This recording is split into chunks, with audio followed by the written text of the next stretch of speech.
Hey, Glenn Craig here. I'm the journalism advisor. I want to take a second and say thank you to Annie Kaiser for all of her hard work putting this evening together, and for all the advisors out there who've put lots of effort into recognizing these student achievements. Well, hey, I'm in the journalism room. I am, you miss it. This is where we have some incredible publication staffs.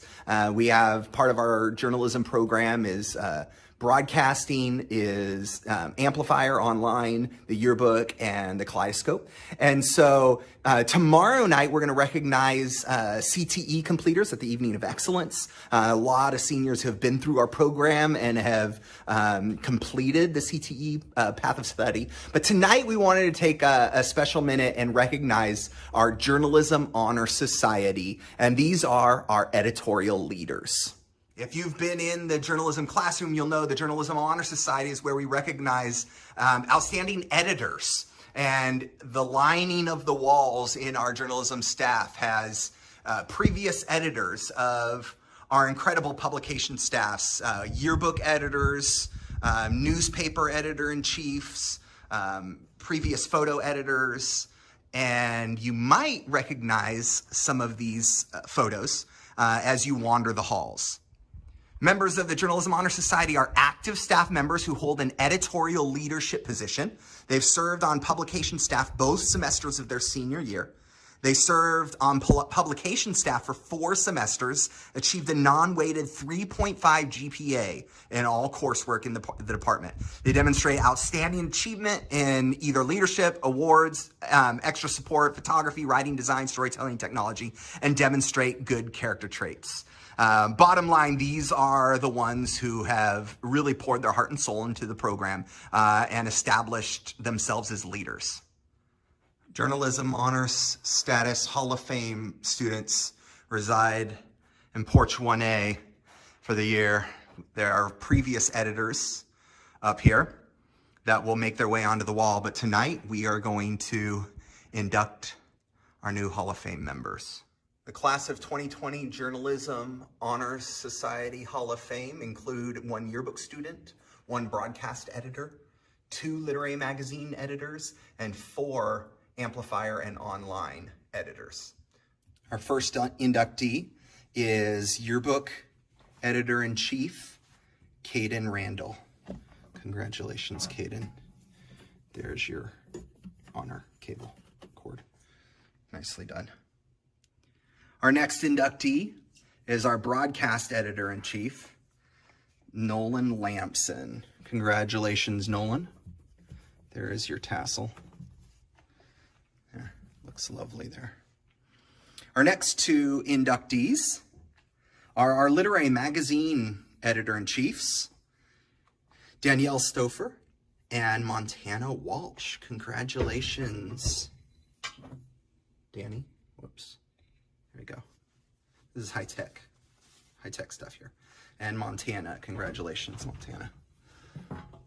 Well deserved. Good work. Our next inductee is a photo editor for the Amplifier and WLHS Now, Paige Rodriguez. Congratulations, Paige. Also, a web editor, podcast manager for the Amplifier, Kaylee Henderson. Congratulations, Kaylee. There's your honor cord. Then we have Jillian McMahon, who has been a part of WLHS Now, the yearbook, and the Amplifier, served as the design editor. Congratulations, Jillian. And our final inductee into the Hall of Fame, Mr. Remy Gotchling. Congratulations, Remy, who served as our coverage editor, also arts and culture editor. Congratulations, Remy. There's your honor cord. And there are your 2020 Editorial Leadership Journalism Honor Society Hall of Fame members. Congratulations. Thanks for all of your work and all of your service to student journalism and for expressing leadership. Thank you.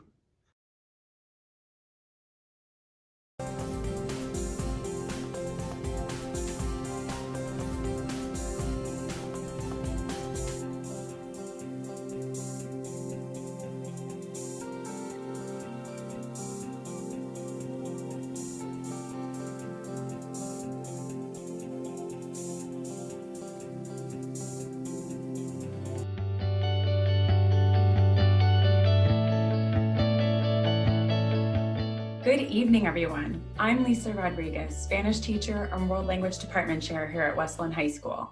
Thank you for being part of our virtual World Language Recognition Night. Tonight, we will induct a total of 111 students into the Chinese, French, Japanese, and Spanish National Honor Societies. In a few minutes, each of our faculty chapter advisors will read their respective pledges with spaces for you to repeat at home. In addition, during the slideshow at the end of tonight's event, we will be recognizing our 24 senior Oregon Seal by Literacy recipients and 95 seniors graduating with honors in world language. We are here to celebrate all of these students for their hard work, dedication, and the passion that they have shown for world languages and global cultures. First, please join me in welcoming Mr. Paul Hansen, West Linn High School Assistant Principal, to tell us more about the Seal by Literacy. Good evening. I'm Paul Hansen, Assistant Principal at West Linn High School, and I'm here to recognize the graduates for the class of 2020 who have qualified for the Oregon Seal of Biliteracy. West Linn High School and the West Linn Wilsonville School District encourages students to study language to attainment of biliteracy. The Oregon State Seal of Biliteracy recognizes high school graduates who have obtained a high level of proficiency in reading, writing, listening, and speaking in one or more partner languages, in addition to English.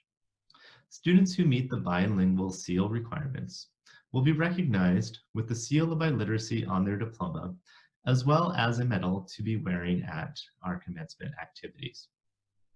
The criteria for students to be awarded the Oregon State Seal of Biliteracy is for the seniors to meet all graduation requirements, meet essential skills in English literacy by our district's pathways, and demonstrate partner language proficiency in all 4 language domains. Again, those were reading, writing, listening, and speaking. I am pleased to recognize this year's recipients of the 2020 Oregon State Seal of Biliteracy. Thank you. Up next, we have 2 of our stellar world language students as this year's keynote speakers.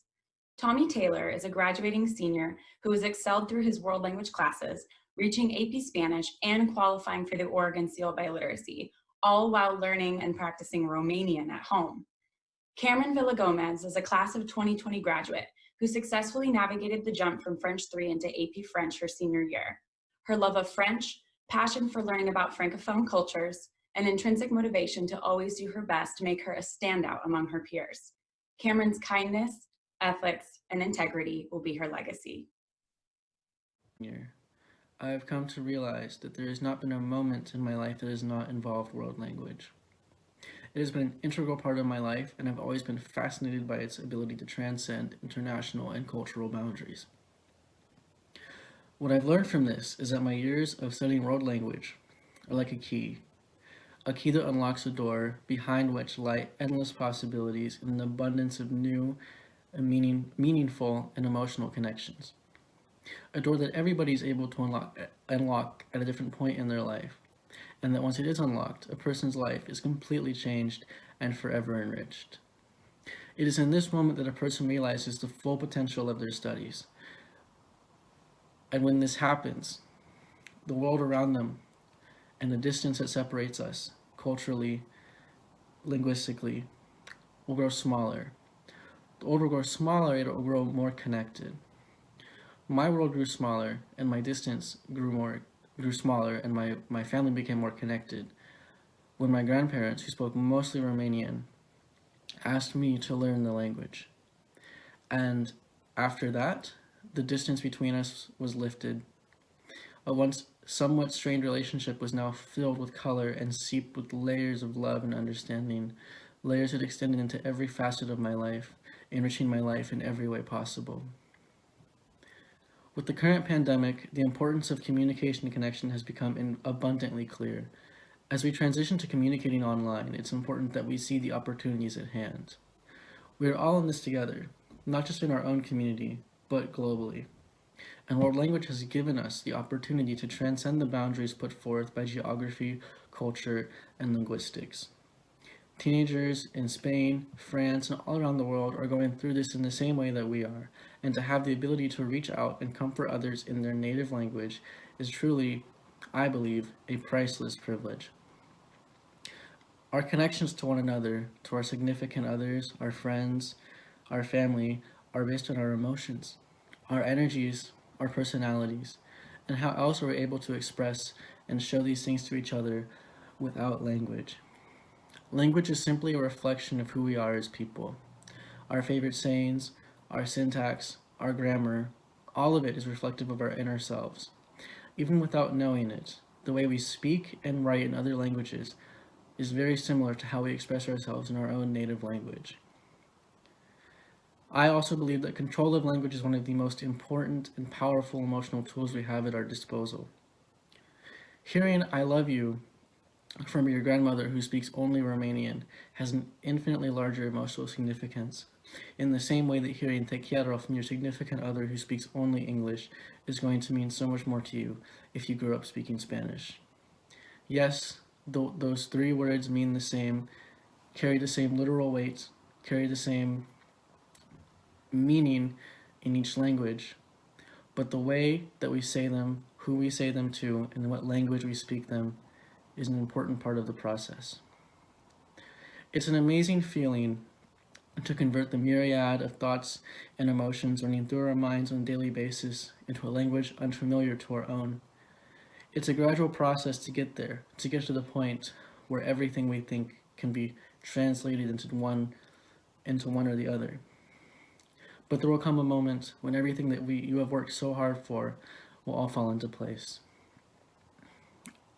It is in that moment that you've unlocked the door and you've used language as your key.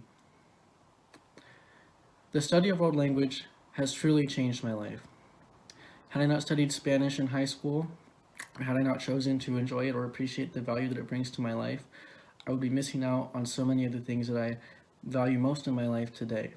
The conversations I have with my friends in Spanish, the conversations I have with my mother in Romanian, the new music I've been introduced to in both languages, and the cultures I've been introduced to in both cases, all of it has provided new joys to my life and colored my personal and cultural landscapes to the point where I cannot imagine a life.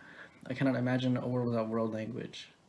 And there will not be a day in which I am not grateful for having learned these languages and having understood and continuing to understand the importance of world language in my everyday life.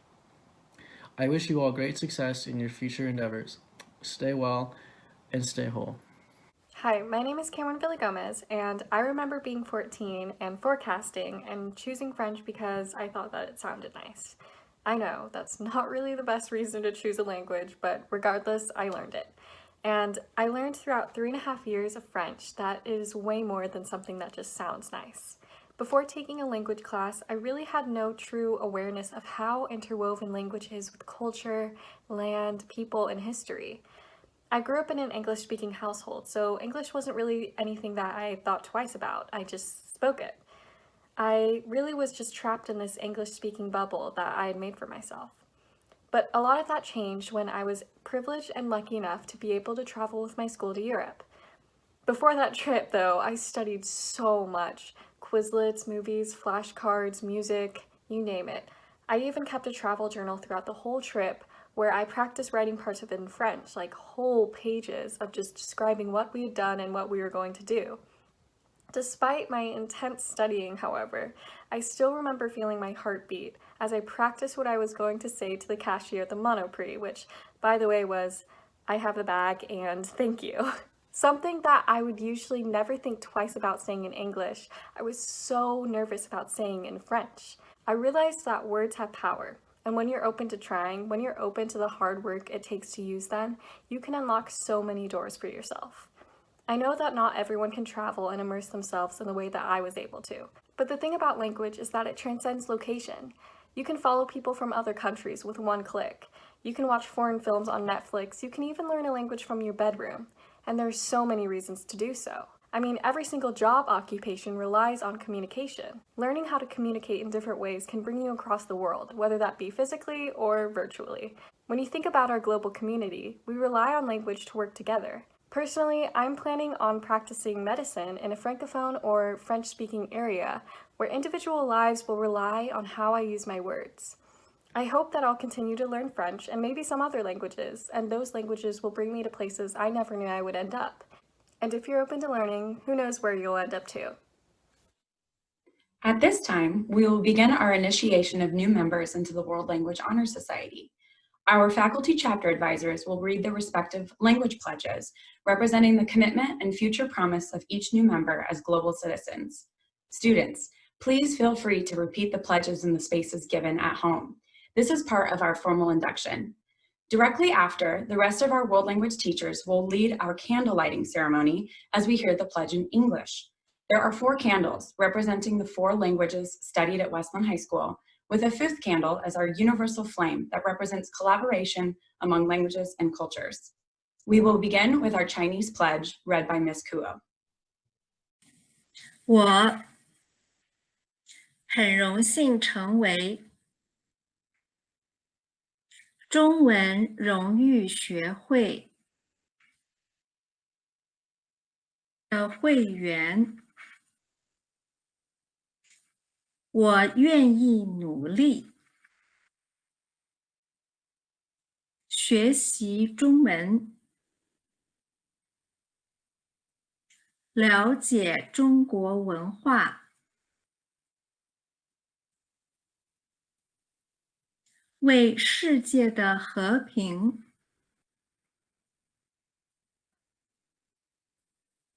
和繁荣而努力。 We will now hear from Madame O'Malley with the French pledge.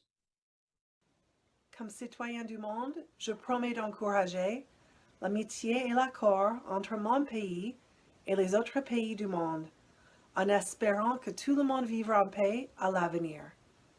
C'est ma promesse et mon serment. Ms. Hawes will now read the Japanese pledge.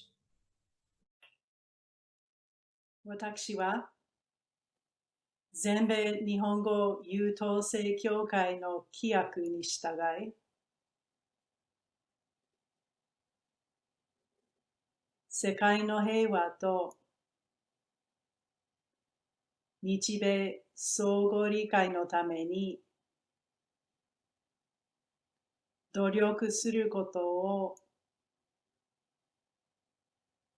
ここに誓います。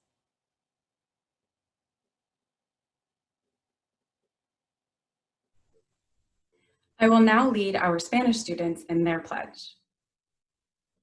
Como ciudadano mundial, prometo fomentar la amistad y el entendimiento entre mi país y los otros pueblos del mundo, con la esperanza de que algún día todos vivirán en paz. Esto es mi promesa y mi juramento. Now, please join me in welcoming Senora Lewis, Senora Esepi, Senor Holowatz, Senor Mian, and Madame Carney as they light our language and unity candles. Senor Smoralio will read for everyone the pledge in English.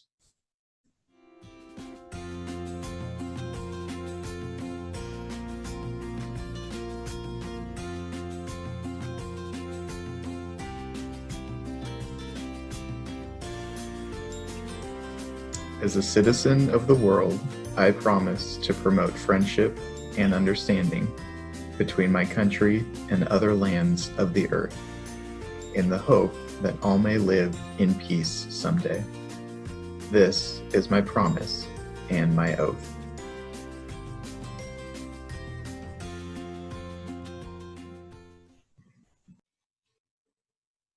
This concludes our world language portion of tonight's event. Please stick around to see the slideshow at the end, celebrating each of our new inductees, as well as our senior honors and SEAL recipients.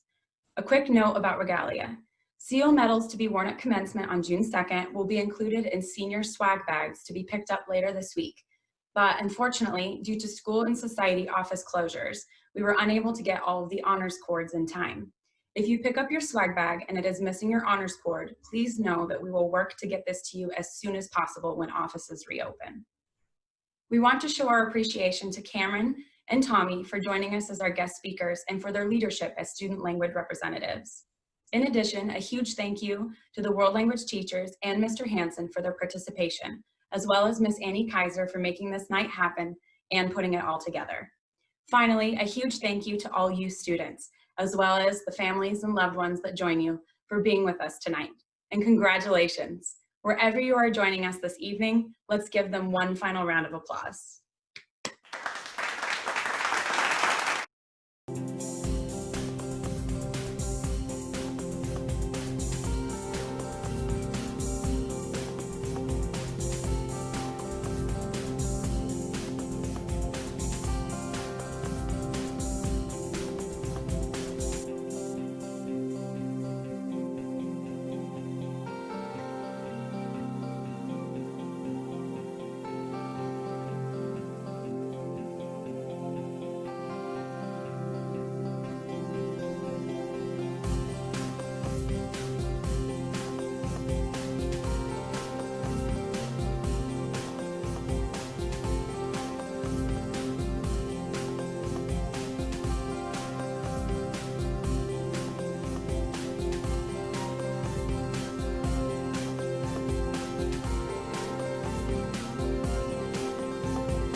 Welcome, students. You are being presented for initiation into Mu Alpha Theta, the National High School Mathematics Honor Society. Congratulations on your participation in this organization, which has over 1,800 chapters across the United States and in many foreign countries. Each of you has worked hard, participating in service projects and meetings to meet the requirements for membership into this League of Mathematicians. Now is your time for recognition. The principal purpose of Mu Alpha Theta is to stimulate a deeper interest in mathematics. You likely entered this club because you already enjoy math, and with the help of our generous guest speakers, we have attempted to show you how far that can take you in life. We hope you will go forth from today as members of Mu Alpha Theta, exhibiting the same characteristics of scholarship, integrity, and commitment to learning that you have shown to us this past year. Through your hard work, we hope you may someday cement your contributions to the monumental history of mathematics. This history we speak of began with the Egyptians and the Greeks, the first of our species who were able to apply and progress mathematics through their construction of the pyramids to the calculation of the Earth's circumference. Geometry soon developed in Greece. With an emphasis on the power of reasoning, we were able to begin calculating volume, creating machines, and branching into new areas of study, such as philosophy. The study of algebra and equations, logarithms and probability allowed humans to think in a new language that allowed them to understand the world around them as never before. This ushered in the age of exploration and enlightenment. Soon after, Sir Isaac Newton invented calculus, discovered the laws of gravity, the 3 laws of motion, and how mathematics could predict the very orbits of the planets. With this, mankind had the tools needed to develop the technology that would bring us to a new age of scientific understanding. We've learned from the likes of Descartes, Fermat, Leibniz, Riemann, and Fourier. Although their names may not all be familiar, their contributions to this world are paramount to our everyday lives. This history of mathematics has brought us to the present, where computers can perform high-precision calculations, and we as a species are approaching the future faster than ever. This group of talented individuals has the potential to shape that future in the same way these mathematicians have shaped today. Although we weren't able to achieve everything we hoped for this year, we are proud of all that you have accomplished. You've taken the changes this year in stride, completing service projects and ultimately helping to make math more accessible to those around you.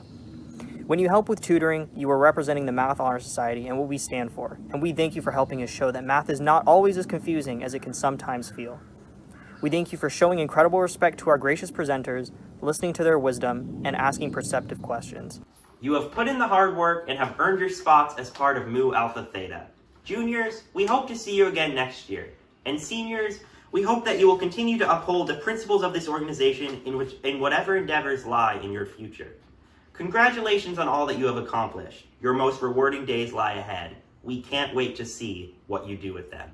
Welcome to Mu Alpha Theta.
Good evening, NHS seniors, and all those watching from home.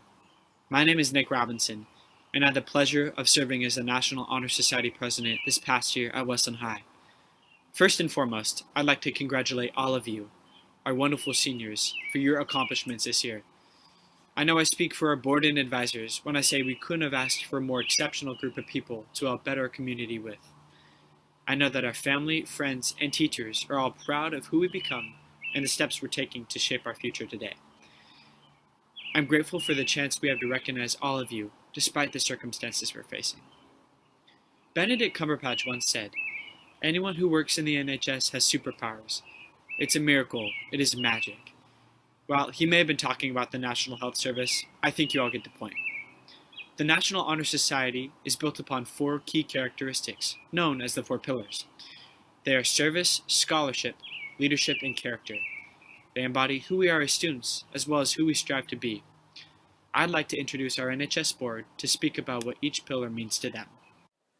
Scholarship means a commitment to learning.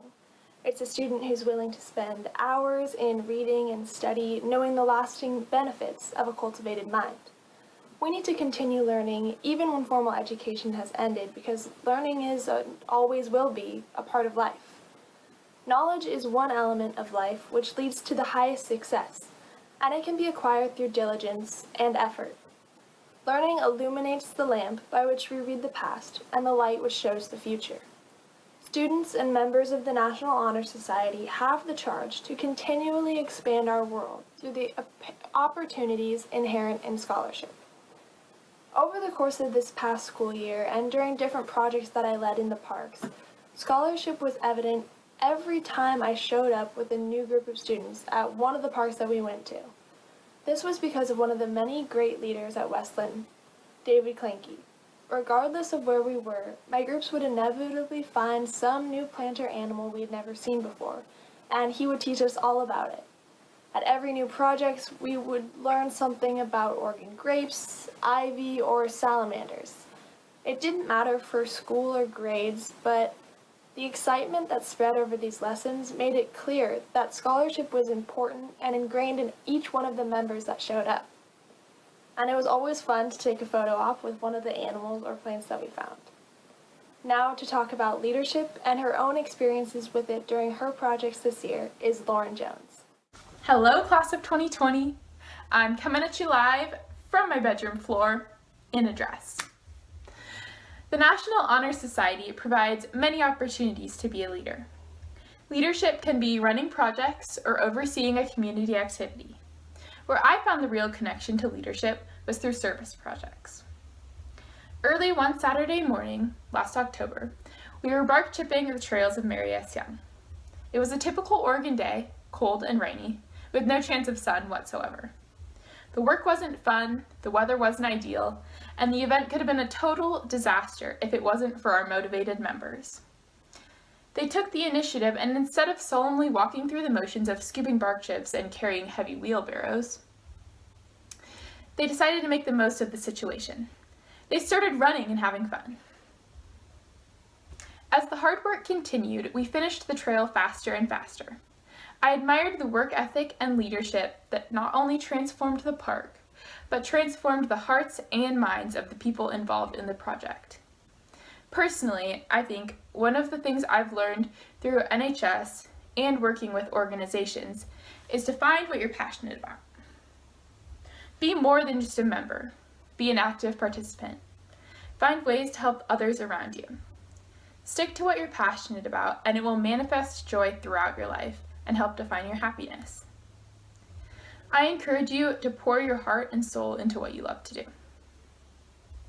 The opportunity to lead comes in many forms and shapes.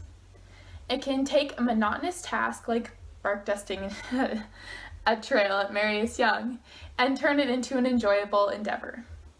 It can change the mindset of a small group or that of a nation. Perhaps the principle of NHS that our members are most familiar with is service.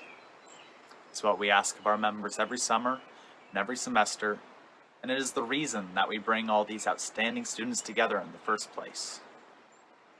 Service is the practice of being willing to work hard, to improve our communities and the lives of those in it. It means selflessness and at times sacrifice, and it is the tool that our honor society uses to make a positive change in the world.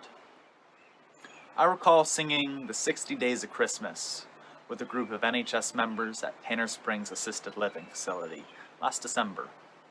For those of you who are not familiar, the 60 Days of Christmas is a song very much like the 12 Days of Christmas, except whenever you enter a new room, the residents at the assisted living facility ask you to sing it again from the top, because they know all the words to it and want to sing it with you.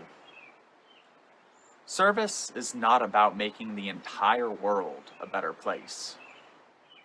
It's about improving the lives of those around us by doing what we can. That day, the thing we could do was to cheerfully sing the same 4-minute-long Christmas song to whoever wanted to hear it. We made the days of the residents a little better and their holiday season a little brighter. And just like the 12 Days of Christmas, service becomes easier with practice and more meaningful with repetition. A single act of service can help another, but a lifelong habit of service can change the world. As we scatter across the country into colleges and jobs, we have the power to spread this culture of selflessness and to improve the lives of those well beyond people in our own community. Thank you for serving as a part of National Honor Society and for believing in our power to help others.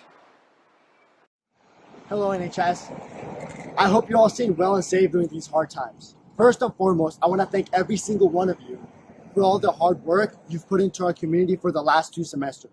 Because of all this service, the community, your community, my community, and our community, the one that we have today, is better than it was yesterday. We've left a better place for future generations and for our families.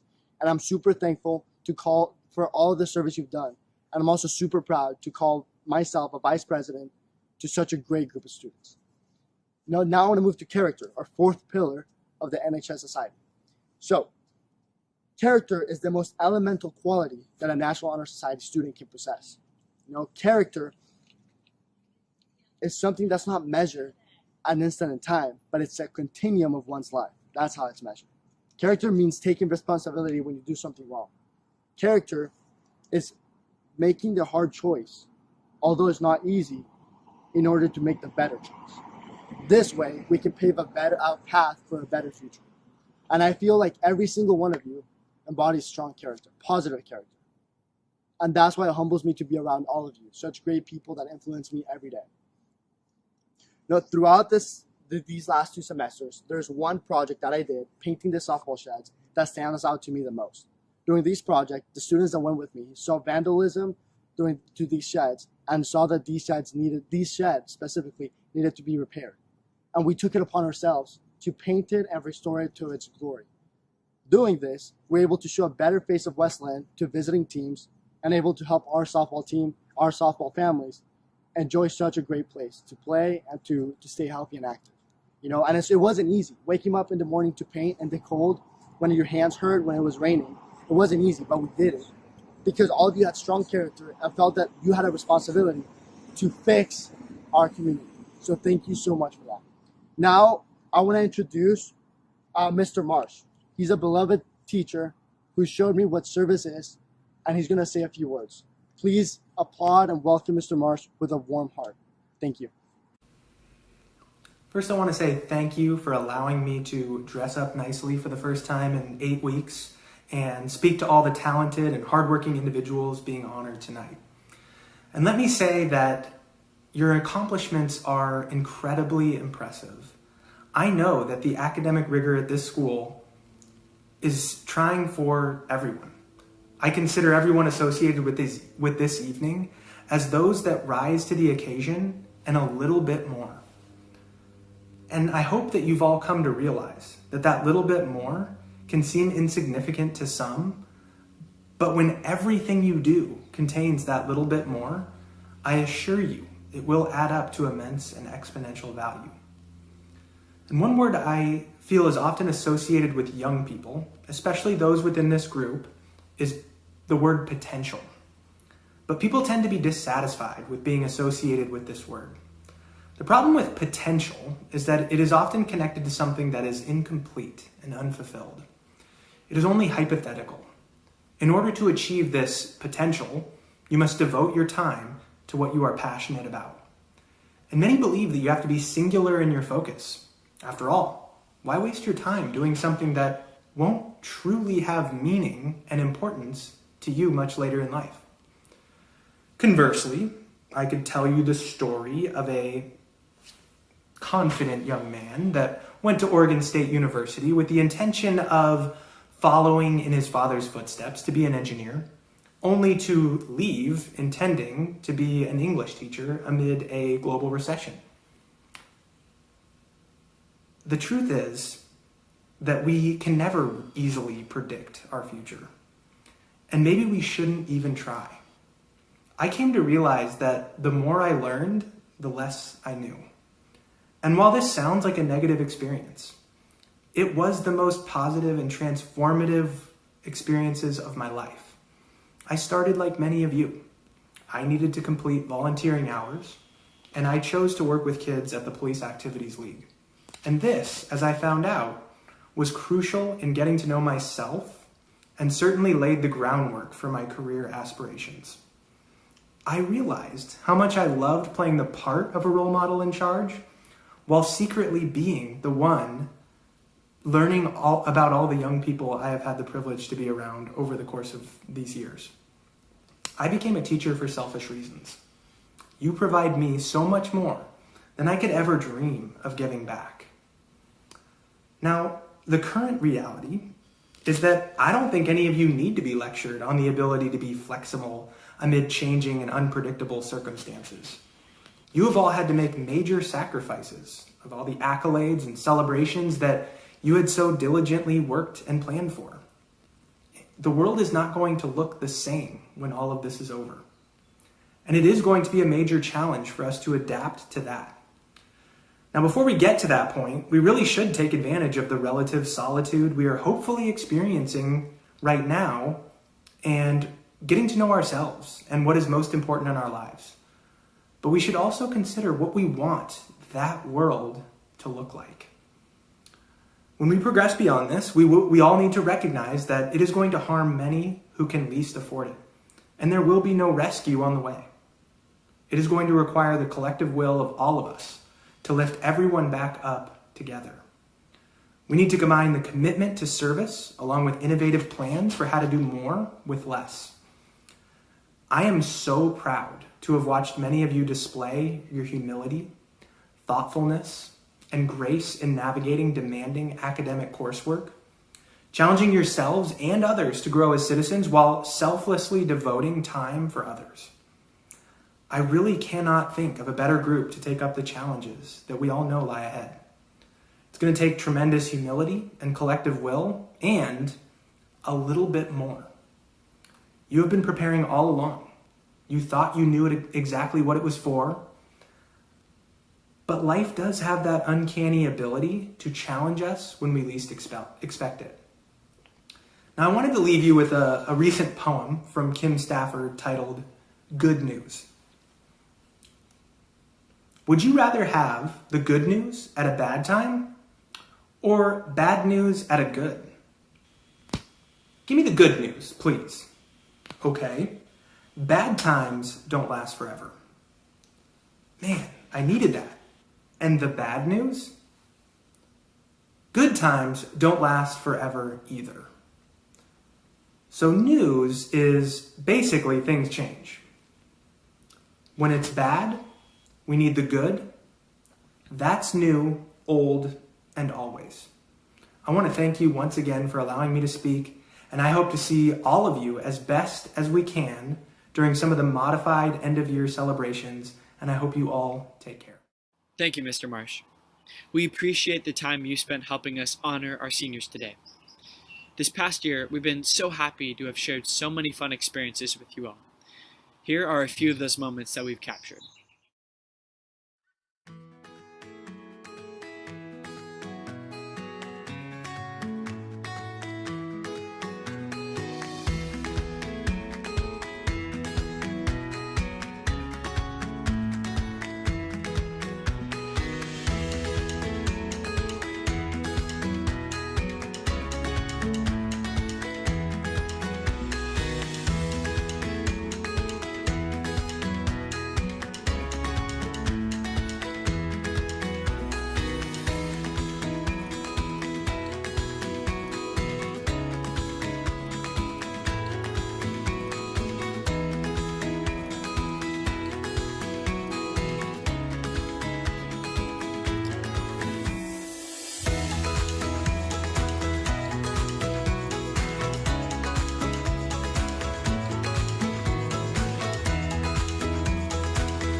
I'd like to leave you all with a lasting thought today. What defines us are not the things that happen to us, but how we react to them. There is no better example of this than now. Who said nothing good could come out of quarantine? I challenge you all to reach out to an old friend, learn something new, or help those who are unable to do so themselves. Use your service, scholarship, leadership, and character to continue to be a positive influence to those around you. Seniors, we are so proud of your efforts and the impact you have made on your community. And most importantly, we hope you never forget these wise words. It's a great day to be aligned.